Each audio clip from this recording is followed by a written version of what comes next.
아침 말씀.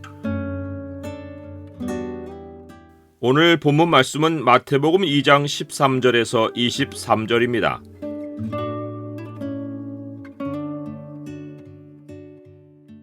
무섭고 위협적인 상황에서 주의 지시는 더 구체적이다. 오늘 본문을 명령의 창으로 보면 하나님이 인생길을 어떻게 인도하시는지가 보입니다. 명령의 창을 보여주는 구절은 2장 13절입니다. 그들이 떠난 후에 주의 사자가 요셉에게 현몽하여 이르되 헤롯이 아기를 찾아 죽이려 하니 일어나 아기와 그의 어머니를 데리고 애굽으로 피하여 내가 네게 이르기까지 거기 있으라 하시니. 예수님의 아기 시절은 이리저리 피해 다니는 것으로 점철되었습니다. 그러나 모든 여정에는 하나님의 지시와 인도하심이 있었습니다. 그 모든 움직임은 성경에 기록된 것을 이루는 과정이었습니다. 예수님의 여정은 보기에는 방황하는 것 같아도 하나님의 말씀을 따라 움직인 가장 안전한 여정이었습니다. 어린 시절 예수님의 여정은 이후에 진행될 예수님의 삶을 요약하고 있습니다. 예수께서 이르시되 여우도 굴이 있고 공중의 새도 거처가 있으되 인자는 머리 둘 곳이 없다 하시더라. 예수님의 터전은 이 땅이 아니었습니다. 예수님은 영원한 하나님 나라를 아는 분이고 그 나라를 전하러 온 분이셨습니다. 그래서 예수님은 어린 시절부터 땅에서 나그네로 살며 영원한 나라를 아는 자가 어떤 삶을 살아야 하는지를 보여주신 것입니다. 예수님을 쫓는 그리스도인의 삶도 정착하기 위한 삶이 아닙니다. 우리 삶은 하나님의 지시를 따라 움직이고 또한 언제나 움직일 자세가 되어 있는 삶이어야 합니다. 하나님이 예수님의 여정을 지시해 주셨던 것처럼 우리와 함께 하시는 예수님은 우리의 여정을 지시해 주십니다. 우리 삶은 하나님의 인도하심으로 말미암아 안전이 보장됩니다. 때로는 하나님의 지시가 떨어졌어도 무서움이 들 때가 있습니다. 요셉은 꿈의 지시를 받고 애굽에서 이스라엘로 돌아갔지만 헤롯의 아들이 유대의 임금이 된 소식을 듣고는 그리로 가기를 무서워했습니다. 요셉은 어떻게 행동했습니까? 무서웠지만 강행했습니까? 아닙니다. 일단 그는 무서운 중에 하나님의 다른 지시를 기다렸습니다. 그러했기에 예수님은 나사렛으로 갈 수 있었고 나사렛 사람이라 칭하리라 하심을 이룰 수 있었습니다. 요셉은 무서운 가운데 하나님께 분명 기도했을 것입니다. 요셉은 하나님이 무서움의 하나님이 아니라 평강의 하나님이시란 사실을 확신하고 마음의 평강이 찾아질 때까지 하나님의 지시를 기다렸을 것입니다. 이러한 태도는 그리스도인에게 굉장히 중요한 교훈을 가르칩니다. 요셉은 여정에 큰 청사진을 받아서 가지고 있었지만 움직이는 가운데 구체적으로 임하는 하나님의 지시를 기다릴 줄 아는 자였습니다.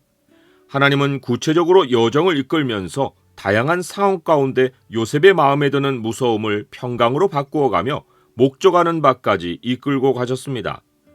우리에게도 하나님이 주시는 큰 비전이 있습니다. 그 비전은 한 번 임하고 끝나지 않습니다. 우리는 비전을 실현해가는 가운데 하나님의 세밀한 음성을 들을 수 있어야 합니다. 우리 마음에 두려움이 찾아든다면 무시하지 말아야 합니다. 우리 자신이나 다른 형제의 믿음 없음을 질책하지 말아야 합니다. 오히려 그때마다 하나님으로부터 새 힘을 공급받아 항상 하나님의 평강이 우리의 진행을 주장하도록 해야 합니다.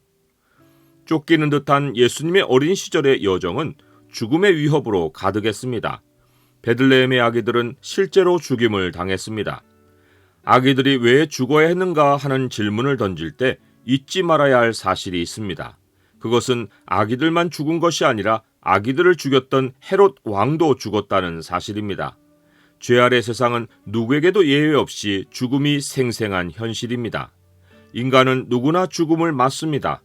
죽음 앞에 우리가 할 수 있는 일은 슬퍼하는 것 외에 아무것도 없습니다. 끝내 본질로 남는 것은 역사를 진행해 가시는 하나님의 섭리와 통치입니다. 한시적인 인간의 협박과 위협과 죽음조차 하나님의 섭리보다 위에 있지 않습니다. 세상 현실이 하나님의 통치를 무산시키지 못합니다. 정작 사람들이 두려워할 분이 누구이신지는 자명합니다. 몸은 죽여도 영혼은 능히 죽이지 못하는 자들을 두려워하지 말고 오직 몸과 영혼을 능히 지옥에 멸하실 수 있는 이를 두려워하라. 하지만 많은 사람이 한시적인 세상의 위협으로 인해 주님을 부인하고 하나님 백성이기를 포기합니다. 죽음의 위협을 가하는 자들도 죽을 수밖에 없는 자들임을 생각하면 우리가 경외할 대상은 오직 하나님 한 분이십니다. 나는 삶이 정착하지 못하고 이동해야 할 때 어떤 생각을 합니까? 하나님이 내 인생을 이동하게 하시는 데에는 어떤 뜻이 있다고 생각합니까? 아기 예수님이 쫓기며 사셨어도 그 삶이 하나님의 말씀을 이루는 과정인 것을 알면 비정상적으로 보이는 상황을 이상하게 볼 일이 아닙니다. 오히려 그러한 상황 때문에 구체적인 하나님의 지시가 임할 수 있습니다.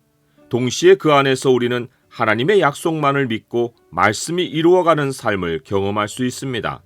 우리는 삶의 모든 상황이 하나님의 뜻을 이루는 과정인 것을 기억해야 합니다. 모든 결론은 하나님이 맺으십니다. 우리가 알거니와 하나님을 사랑하는 자, 곧 그의 뜻대로 부르심을 입은 자들에게는 모든 것이 합력하여 선을 이루느니라.